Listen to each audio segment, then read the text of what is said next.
Então, nós vimos agora o conceito de saúde integral com a Juliara, antes a gente viu a apresentação do conceito com a Marta de Lima, e agora veremos uma introdução às economias, no plural, porque enquanto a economia colapsista é uma só, as economias humanizadoras, para nossa sorte, são várias, né? Então, com a Fernanda Silva, antes eu quero ainda dar o seguinte informe. Nós estamos coletando, pedindo e convidando as pessoas a nos brindarem com palavras-chave ou frases curtas, enfim, para construir uma noosfera, literalmente, uma zona epistêmica de conceitos que possam traduzir os nossos sentimentos nessa tarde, no mundo inteiro. Nós estamos aqui conectados, né? Para que no final dessa nossa live nós vamos ter um tempinho para desenhar essa noosfera.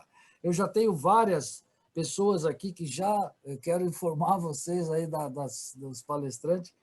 Nós já temos bem uma dezena de palavras maravilhosas aqui que as pessoas estão Estou anotando também, professor. Inclusive frases. Eu tenho uma aluna querida que está no Quebec, lá no Canadá, que já mandou uma frase belíssima. Muito obrigado, Júlia. Então, nós vamos agora apresentar a jovem Fernanda Silva. Por favor, Fernanda, você está aí? Sei. Estou ouvindo. Fernanda, essa jovem aí com uma flor amarela. A Fernanda, eu quero que vocês olhem para ela. Ela é um ser muito especial no nosso grupo.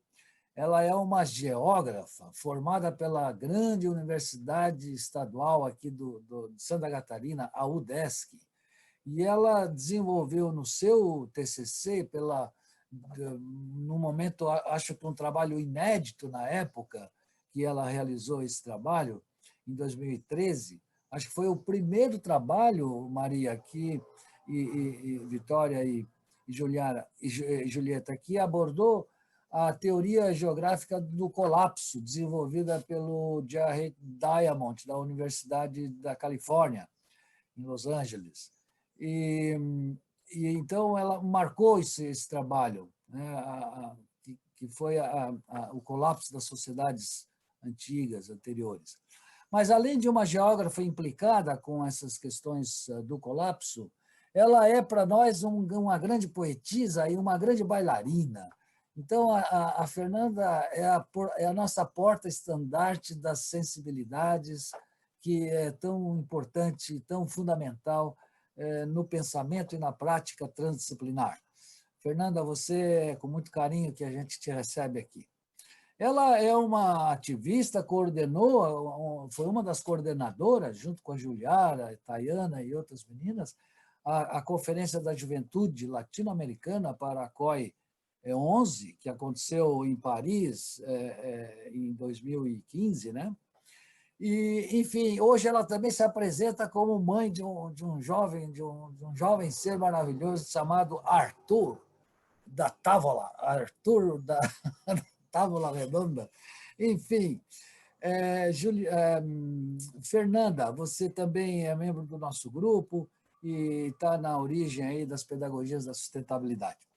Por favor, Fernanda, fale-nos do que é essas economias humanizadoras e o que elas têm a ver com essa nossa pandemia. Pois você veja, professor, tem a ver com tudo.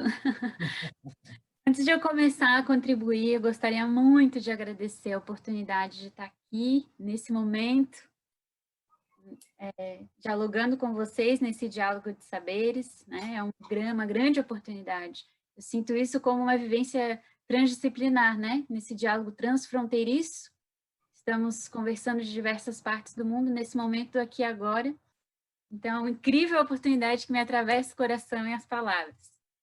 Então, hoje vou contribuir com vocês, conversando um pouquinho sobre economias humanizadoras enquanto um campo de convergência da humanização do mundo. Plural, complexa. E falo economias, como o professor bem disse, economias no plural, valorizando experiências que já existiram dos humanos, e não enquanto um pensamento único, né? Porque não é isso que a gente está vendo que é o que o que bifurca da trajetória do colapso. Então, o professor colocou bem ali, né? No início, ele retomou da onde que vem essa relação de humanidade saudável, vem justamente dessa dialógica que as minhas amigas queridas apresentaram tão bem antes, né? Da humanidade saudável, da saúde integral, com as economias humanizadoras. Dessa dialógica surge a humanidade saudável, né? Eu vou apresentar aqui o meu slide para vocês. Todos vendo? Então, economias humanizadoras respeitando as pessoas e a natureza. Estão vendo ou não estão vendo? Ainda não, Fê. Tá, vamos ver então.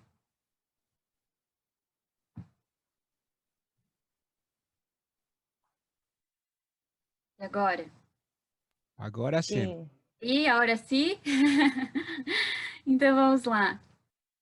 E é muito importante a gente se atentar a esse título, porque ele é rico, né, em significado. Economias humanizadoras respeitando as pessoas e a natureza.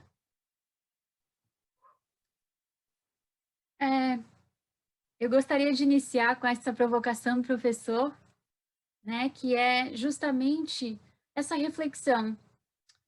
Será que a saúde tem a ver com a economia? O que a pandemia que a gente está vivendo tem a ver com a economia, né?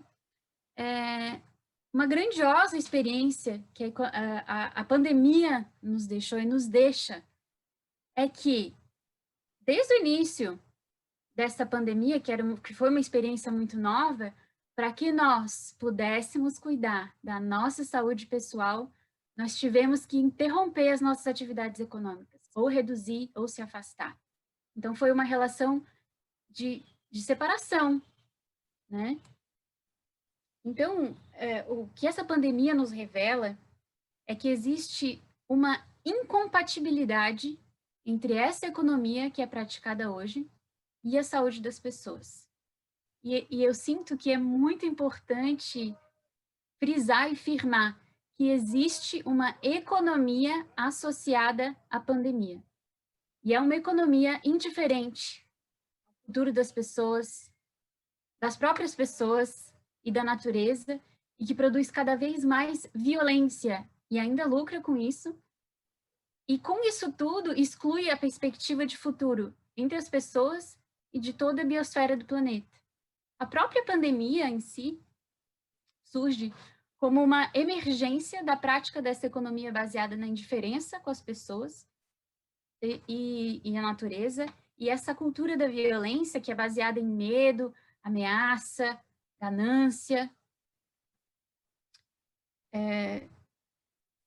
Com essa, a gente pode chamar, né, de mundialização da economia nos moldes como ela está, dentro de um pensamento único, se a gente for pensar nas comunidades locais, nos territórios locais, houve, em prol desse pensamento único, mundializado, uma redução da substantividade dos locais. E a gente pode ver isso através da prática das necropolíticas, que não legitimam ninguém, que se utilizam da violência, da acumulação de riquezas e da exclusão do futuro. E eu digo às pessoas que me escutam assim, essa exclusão do futuro é a pior herança que a gente pode ter de uma economia que a gente chama hoje de colapsista. Hoje a economia que a gente vive, do jeito que ela está, sendo indiferente com as pessoas, com a saúde das pessoas, com as particularidades das pessoas, com as necessidades das pessoas e com a natureza,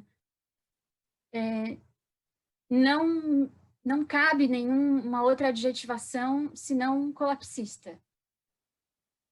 Porque eu digo a vocês, meus amigos, o colapso em si tem uma pedagogia.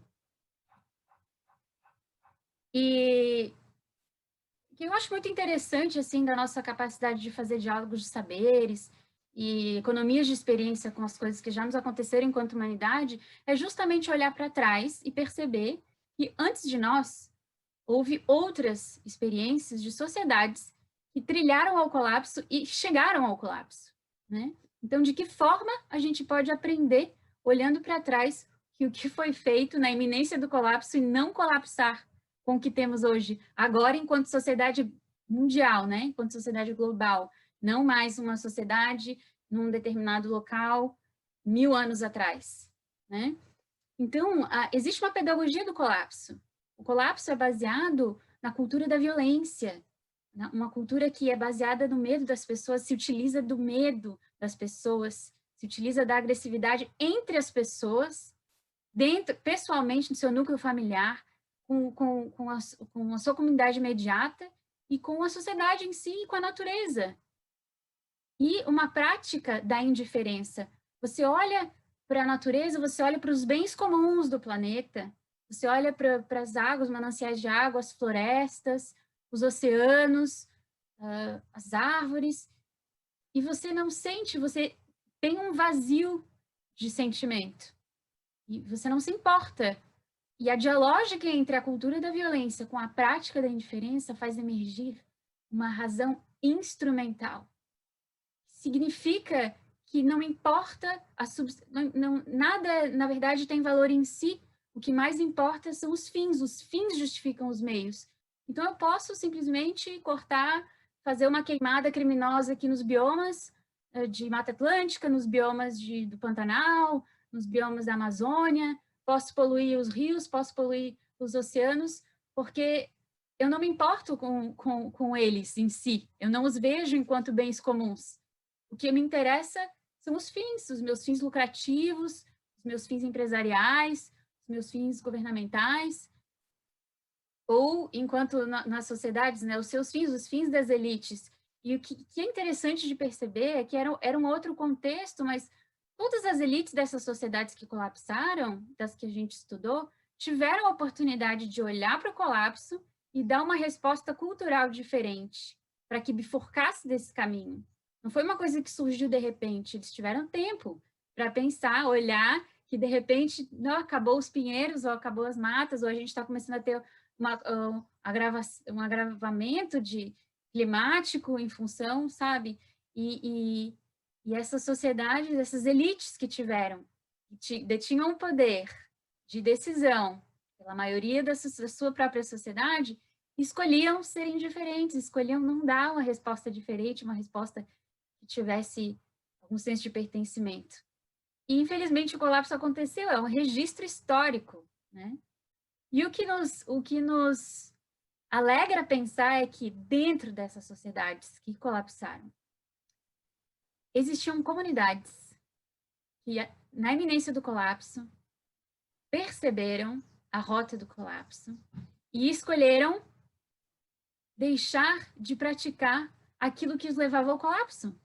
Sociedades resilientes, sociedades que começaram a ver algo diferente da rota do colapso. E essas sociedades bifurcaram, e foi através dela e através delas, e dessas suas práticas diferentes, que a gente ainda tem a chance de saber sobre elas e as suas histórias, né? Então, é muito importante realmente é importante a gente olhar para o passado e fazer essa prática de aprendizado, essa prática pedagógica de aprendizado como uma economia de experiência, né? E o que a gente pode fazer, como que a gente pode pensar, como é que eles pensavam, né? Como que essas comunidades resilientes pensavam, né? E como que a gente pode pensar hoje, né? As minhas colegas, minhas amigas queridas do coração já colocaram bastante, assim, sobre a questão do pertencimento, a questão do vínculo, né? E a questão do amor enquanto emoção fundadora do humano. Então, falando de humano, que é o menor elemento da sociedade, se a emoção fundadora do humano é o amor, então, pensar nos bens comuns enquanto emoção também, é o que nos faz agir enquanto humanidade saudável. Nós precisamos olhar para os bens comuns, reconhecê-los, reconhecer os bens comuns, reconhecer a sua crucialidade local, biosférica, política, valorizá-los politicamente, culturalmente.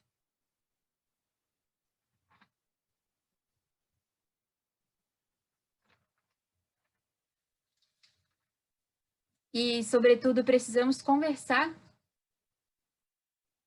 sobre uma humanidade saudável, com economias que considerem a saúde pessoal, a saúde coletiva e a saúde ambiental como bem comum da humanidade. A transdisciplinaridade nos permite pensar em uma economia ou economias que não sejam incompatíveis com a saúde. A gente não pode simplesmente ser acometido por uma pandemia e precisar parar todas as atividades. E aí? Para que a gente preserve, então, a nossa saúde pessoal, nós precisamos urgentemente nos afastar da cultura colapsista, dessa economia que mundializa a degradação das pessoas e da natureza. E quando a gente fala de cultura colapsista, nós devemos pensar enquanto seres pessoais nas nossas relações pessoais também, porque essas relações ecoam nas diferentes escalas. Então, dentro da nossa própria família, da nossa própria comunidade, esses valores de indiferença, de violência, de agressividade, precisam ser transcendidos.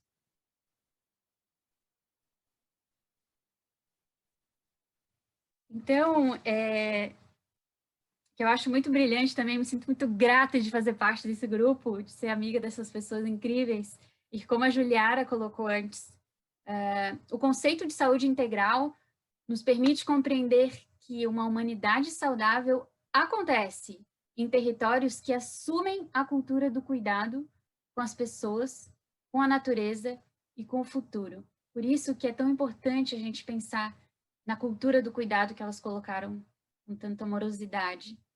Porque não se trata da nossa própria futuridade, da nossa própria sobrevivência. Nesses territórios,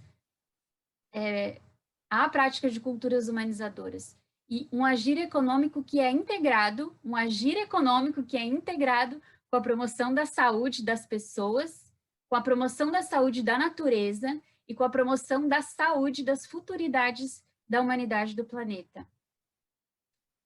E a transdisciplinaridade nos permite pensar sobre a urgência de um agir com reciprocidade, equidade e proteção às futuridades das pessoas e dos bens comuns do planeta, que, como a maravilhosa amiga Marta falou, citando Basarabi, amanhã será tarde demais.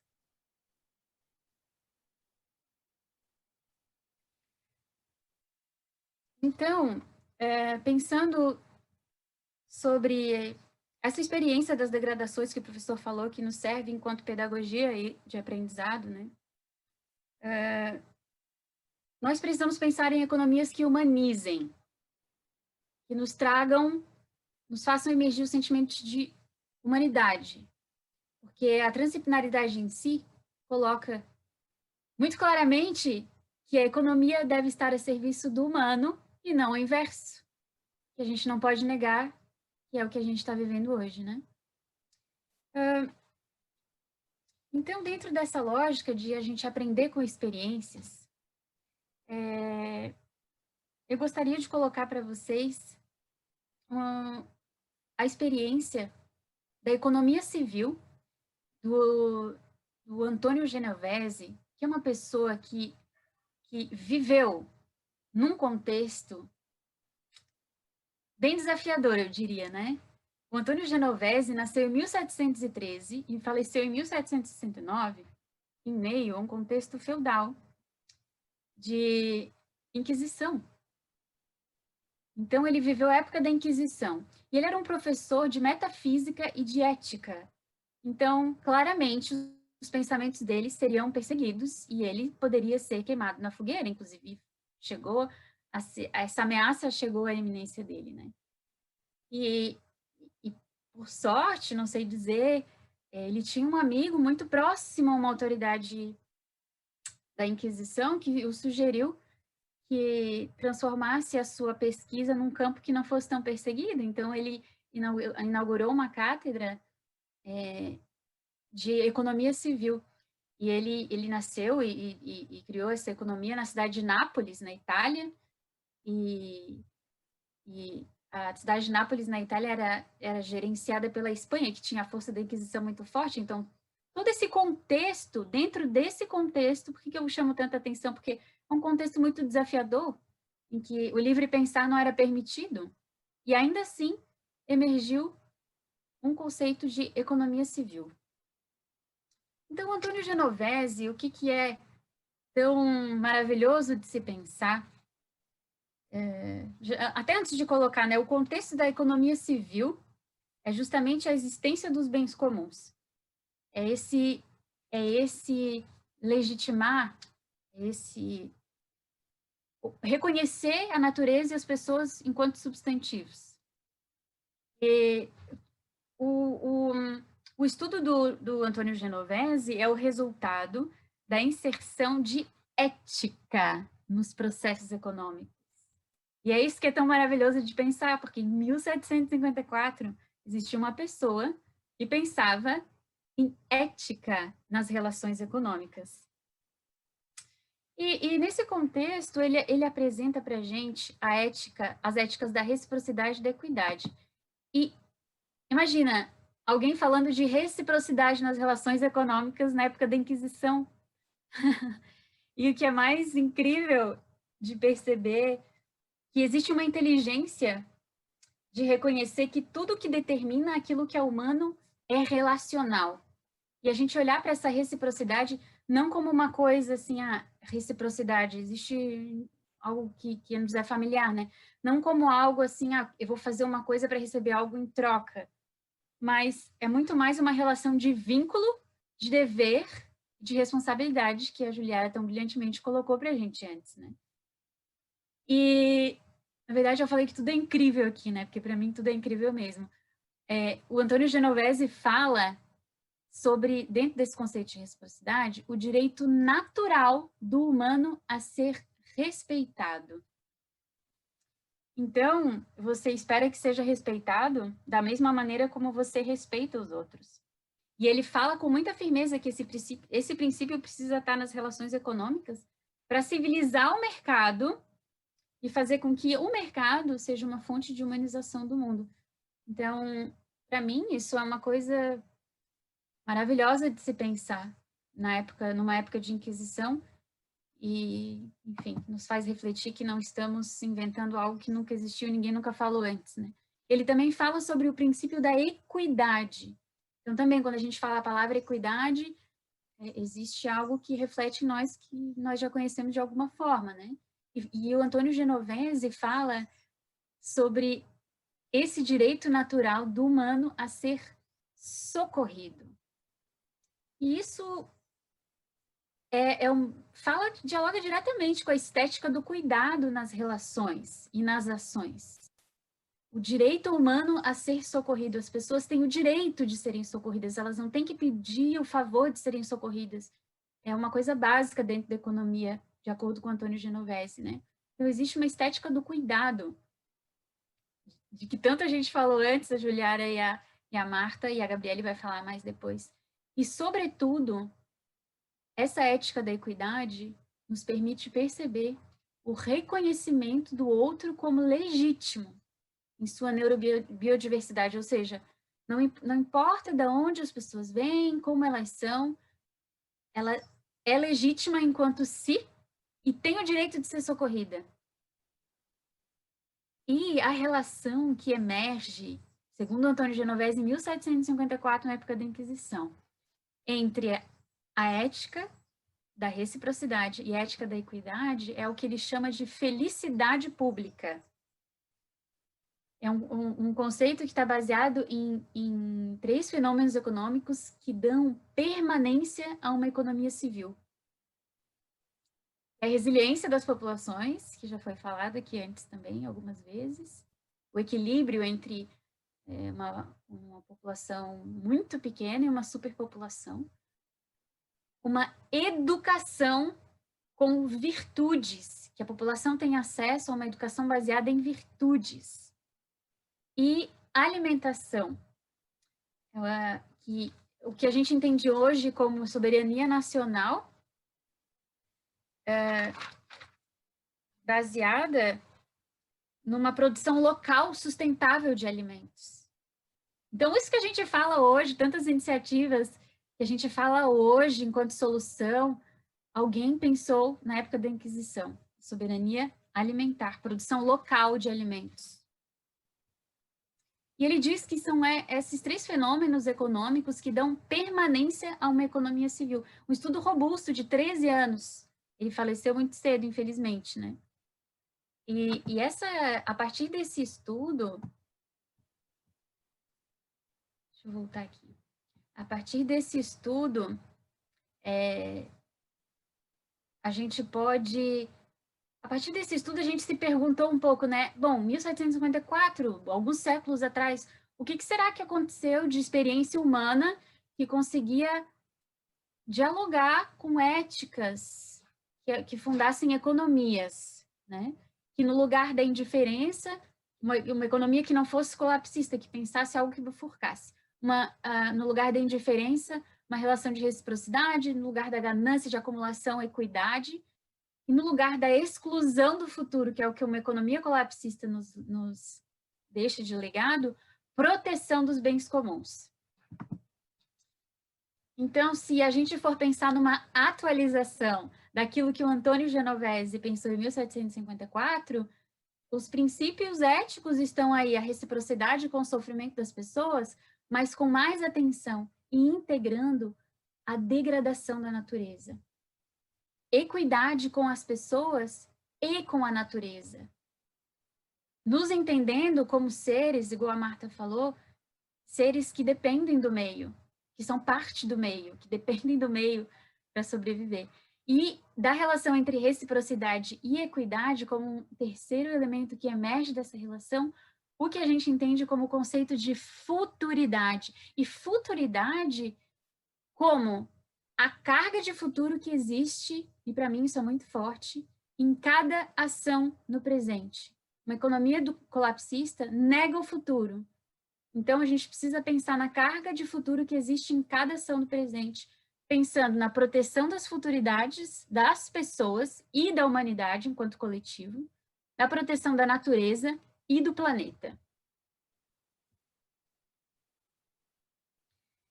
E então, eu vou convidar vocês a gente dar uma voltinha numa linha do tempo, desde o Antônio Genovese até hoje, pensando justamente nas experiências que, de alguma forma, carregam em si o que a gente chama de economias humanizadoras, né? Que carregam em si éticas, de alguma forma. Então, a economia civil do Antônio Genovese, né? Que a gente já viu em Nápoles, na Itália.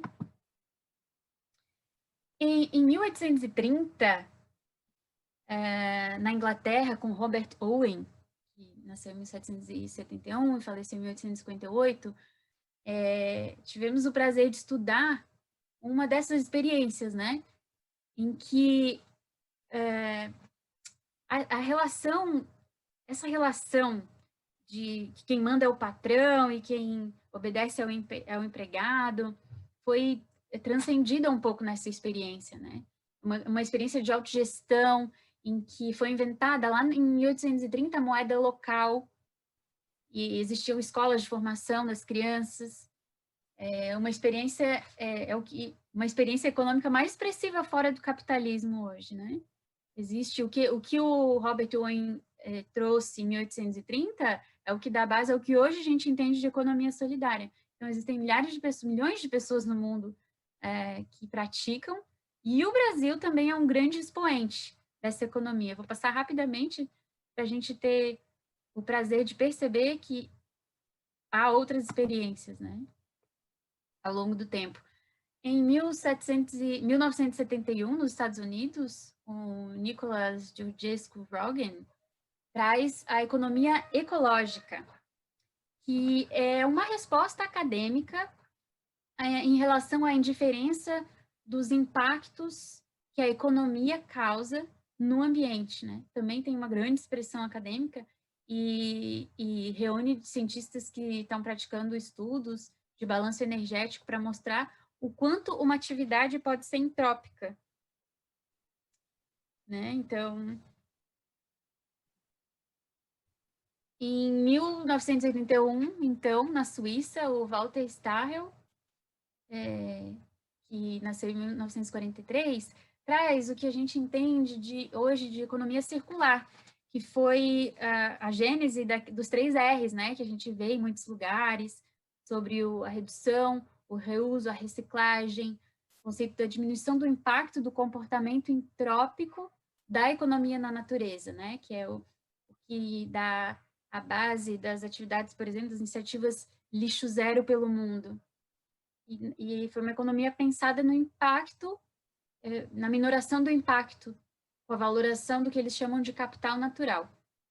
E próximo, né, a economia circular, a economia do cuidado também, pensada pela Carol Gilligan, que nasceu em 1936. A Carol Gilligan escreveu um livro, Uma Voz Diferente. E essa economia do cuidado chama muita atenção, né, pela palavra cuidado.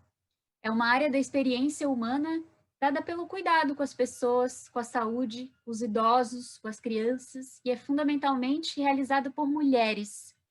Então, dialoga muito com o princípio feminino que a gente vem comentando, que a Gabriele vai falar depois, e que é uma área desconsiderada das políticas de financiamento, as políticas públicas, financiamento público, gestão pública, apesar de ocupar uma grande quantidade dos orçamentos públicos, é a fatia que geralmente é mais privatizada em função, e reduzida também, em função da lógica dessa economia colapsista, né?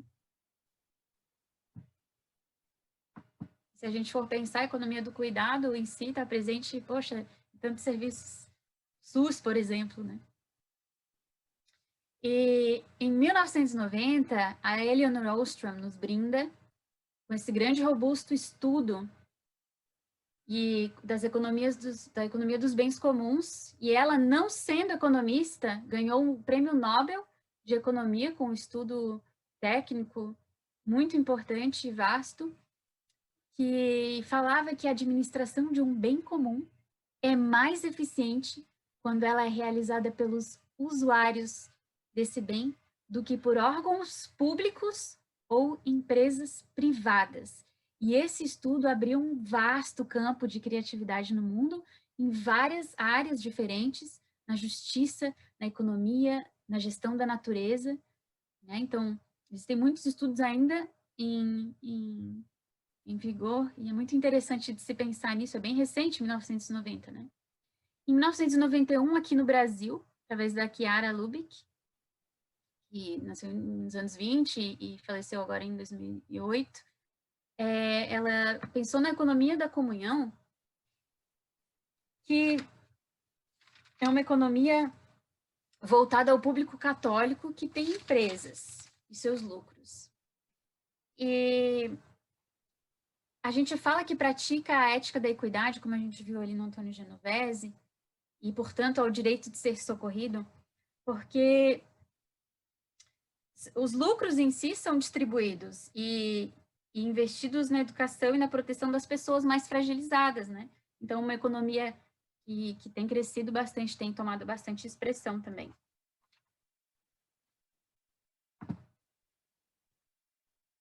Em 2017, muito recentemente, com a Kate Raworth, que nasceu em 1970, surge então o conceito de economia done it. Não sei se eu passei pela economia verde. Eu esqueci de falar da economia verde, volto rapidamente, eu senti falta aqui. A economia verde fala em 1991 pelo Hazel Henderson. É importante falar dela, porque ela tem alguma expressão na nossa sociedade também, bem importante. Fala da redução da entropia na macroeconomia, enquanto a economia circular lidava com a microeconomia dentro das empresas, né?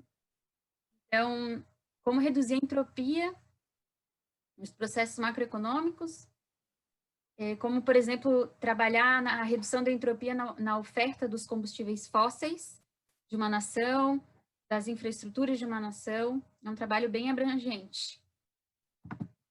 Então, finalmente, agora sim, falando da economia Dunnett, que nasceu na Inglaterra com a Kate Howard.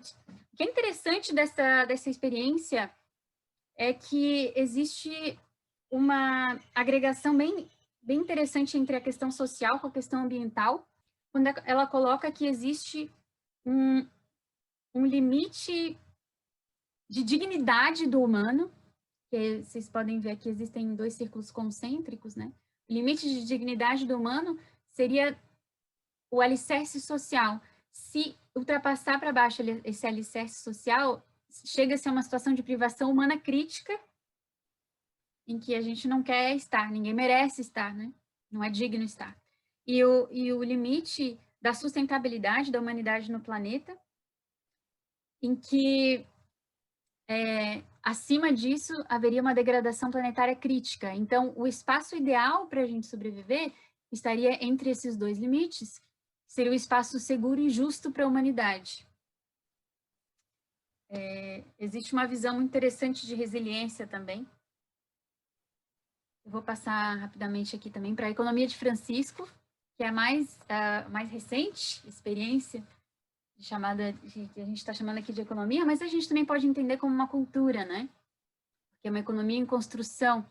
Então, a economia de Francisco foi idealizada, pensada na Itália pelo Papa Francisco, nosso Papa, o Papa, enfim, que está em vigor. E é uma herança interessante da encíclica, o Laudato Si, que fala muito sobre a casa comum. Então, é interessante de se pensar que a mesma Igreja Católica que praticava a Inquisição na época de Antônio Genovese, pensa através da sua autoridade máxima agora, o Papa, em casa comum. Fala da casa comum, fala que tudo está conectado, fala que o ser humano não está dissociado da terra ou da natureza, que são parte de um todo, e coloca que destruir a natureza é o mesmo que destruir o homem, porque eles são parte de uma mesma coisa. Então, se fosse interpretar por uma visão de pecado, seria pecado destruir a natureza, segundo eles, né? Então, ele coloca que a gente realmente precisa repensar as economias, traçar caminhos, criar pertencimento, são as falas do Papa na última reunião que ele teve com a juventude em Assis, pensando sobre a economia de Francisco. Nós precisamos criar pertencimento, todo o esforço para administrar e cuidar, melhorar a nossa casa comum. O ser significativo requer alteração dos estilos de vida, dos modelos de produção, de consumo, das estruturas consolidadas de poder que hoje regem as sociedades. E que isso se não for feito isso, é o mesmo que nada. Então, interessante de se pensar, ele coloca que a fome não depende tanto da escassez material, mas da escassez dos recursos sociais, que é o mais importante dos quais é o da natureza institucional, que é o que depende de nós, né, que fazemos parte das instituições sociais. Então, e pensando nesse viés de uma cultura que o Papa Francisco coloca através da Igreja Católica, uma cultura que pensa na casa comum, e ele até coloca enquanto estratégia de ação a reforma nos cursos de economia, né, é algo em construção.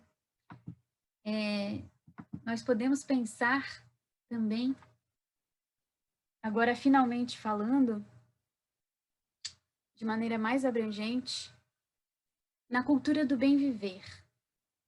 A cultura do bem viver é uma cosmovisão ancestral. E ela está presente muito antes de todas essas iniciativas que a gente chama de economias humanizadoras, né? Ela já estava aqui antes de sermos. Então, através de algumas culturas filiadas à terra, né? Os povos amazônicos aqui, os povos andinos e alguns outros povos da nossa América, trazem consigo o sentido da sua própria vida, da sua própria existência, a cultura do bem viver. E isso tem diversos diferentes nomes nas diferentes culturas andinas, amazônicas, até dentro da cultura amazônica tem nomes diferentes. Então, essa cosmovisão ancestral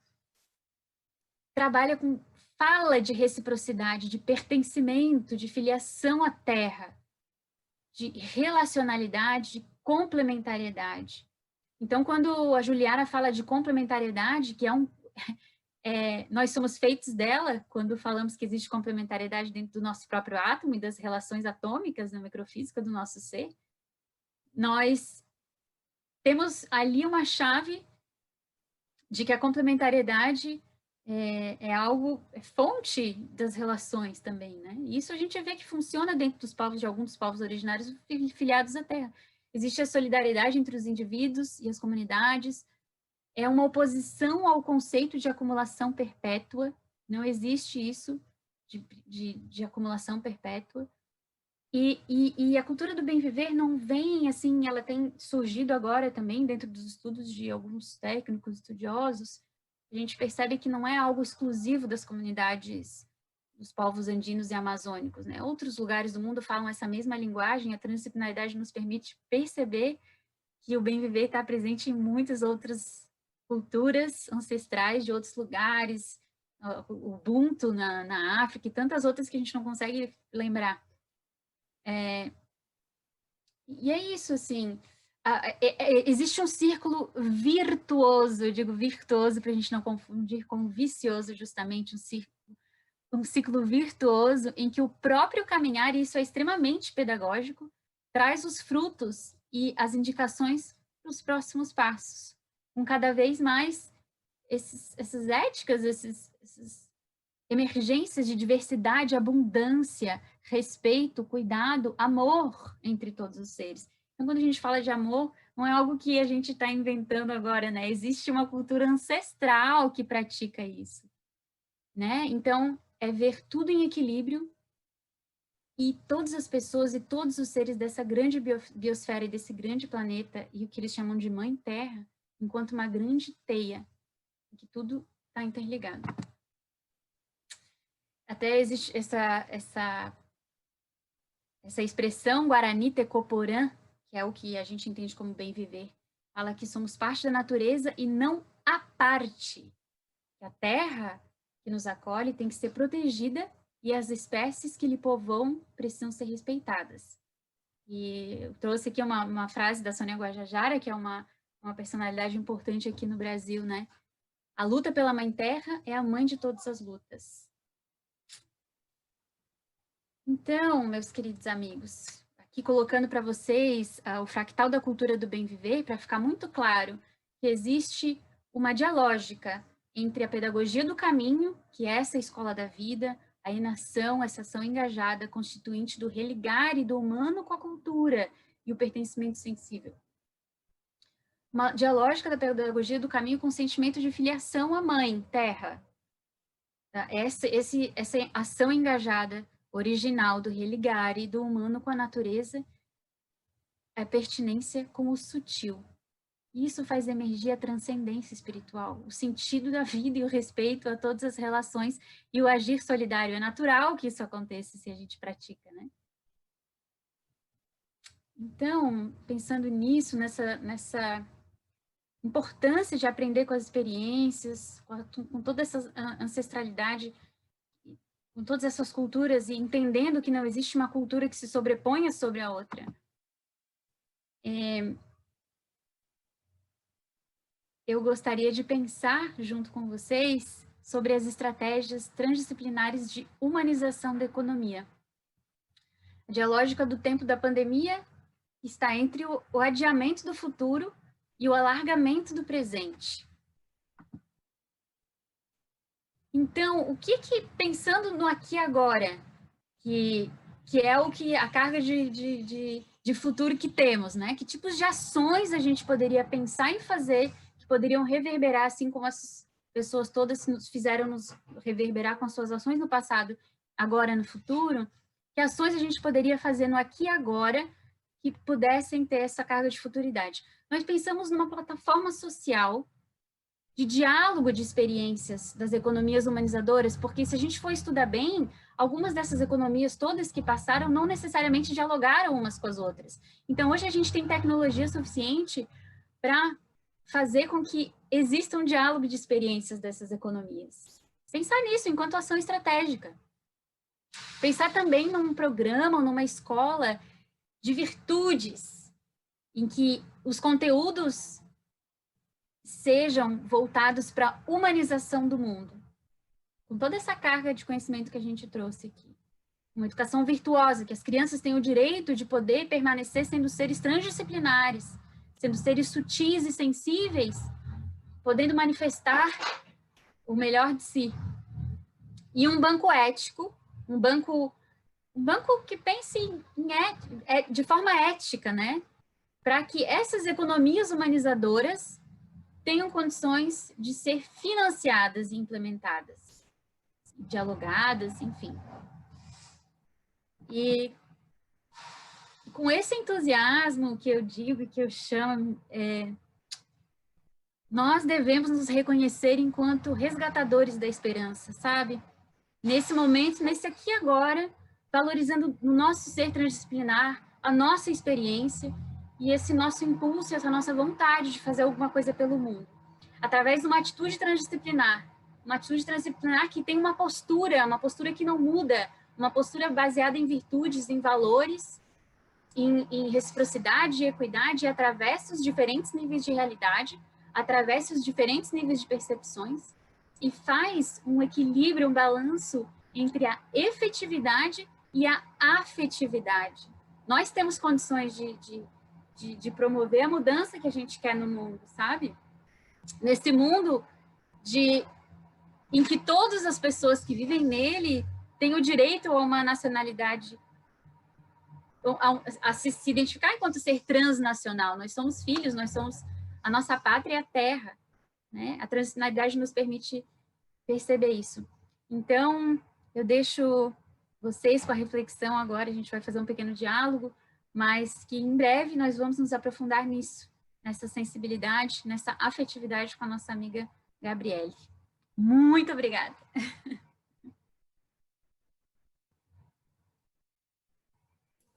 Ok, Fernanda. Muito obrigado, Fernanda. Você literalmente estourou a boca do balão. Ai, que maravilha. Linda, Fernanda. Apaixonante. Parabéns, parabéns, Fernanda. Parabéns. Vamos agora ver... deixa eu dar uma olhadinha aqui rapidamente.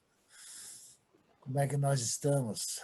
Cultura do bem viver, alguma pergunta? Eu tenho uma pergunta aqui que eu salvei. Tem uma da Tayana e uma da Julieta para Fê. Passa, por favor. Ó, a Tayana Cardoso, nossa amiga querida Thay, ela disse assim: olá, Fernanda, esse socorro econômico seria na perspectiva da comunidade econômica para os bens comuns comunitários? Vamos ver se tu entendeu, Fernanda. Eu queria que repetisse a pergunta. Eu fui para vários locais mentalmente aqui. Eu acho que ela se refere ao direito de ser socorrido, né? Ela pergunta assim: esse socorro econômico seria na perspectiva de um socorro à comunidade para os bens comuns comunitários? Ela ficou nessa dúvida em relação a esse direito de ser socorrido. É as duas. Acho que aí... Vamos ver. Fernanda, você quer falar? Você entendeu a pergunta? Eu entendi, acho que o professor pode complementar depois, mas essa questão do direito a ser socorrido, o Antônio Genovese colocou dentro de uma perspectiva quando ele estava, era uma disciplina que ele ministrava, né? Então, está dentro de uma perspectiva econômica mesmo. E o professor pode falar um pouco melhor depois.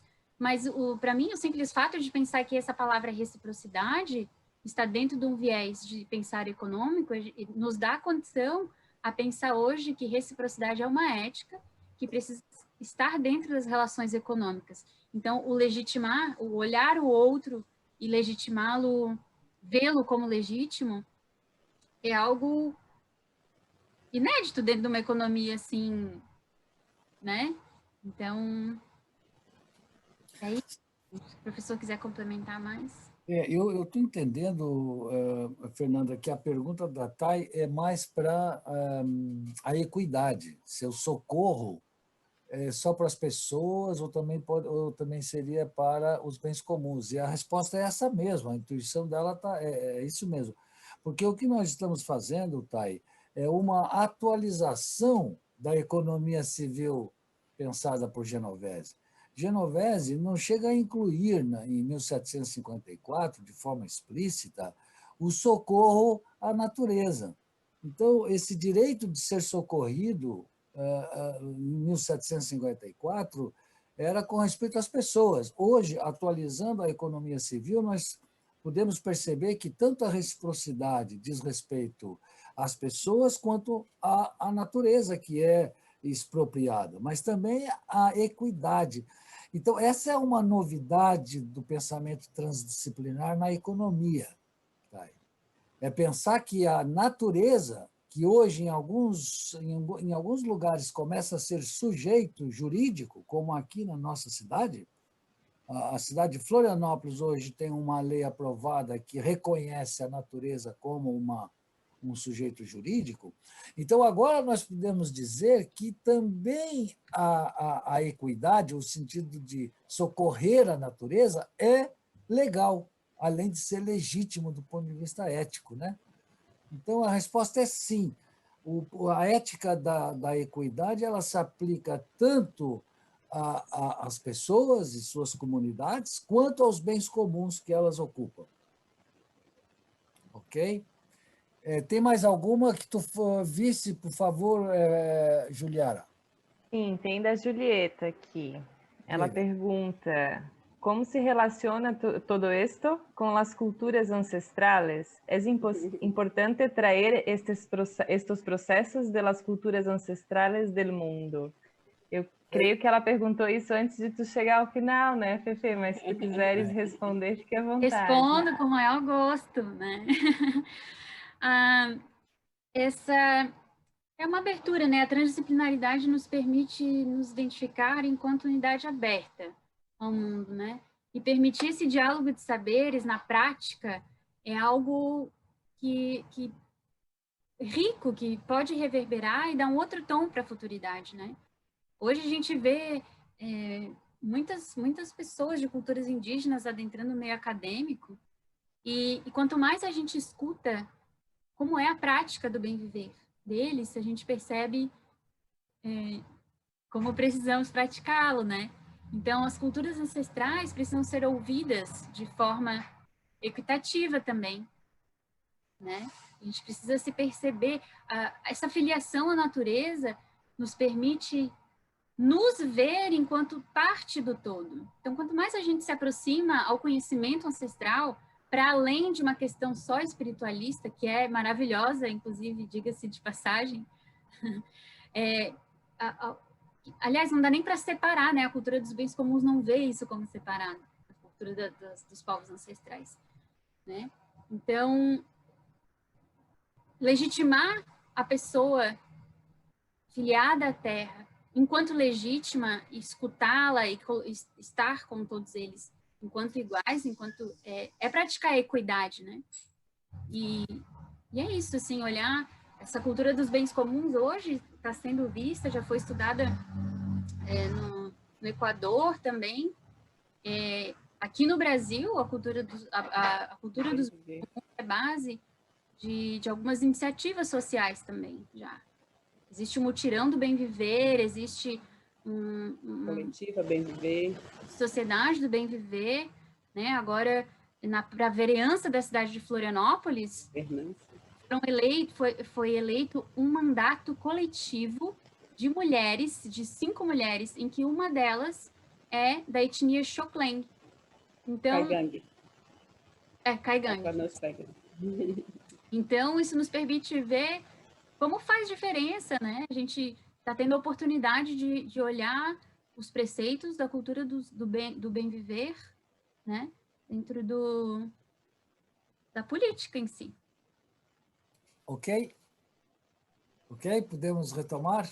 Uhum. Fernanda, muito obrigado. Vamos agradeço, Juliara, aí você ter me ajudado lá, porque eu ia perder um tempo ali. Se tu puder repetir agora com a Gabriela, eu te agradeço também. Deve ter outras perguntas e a gente vai tentar ver se ainda consegue.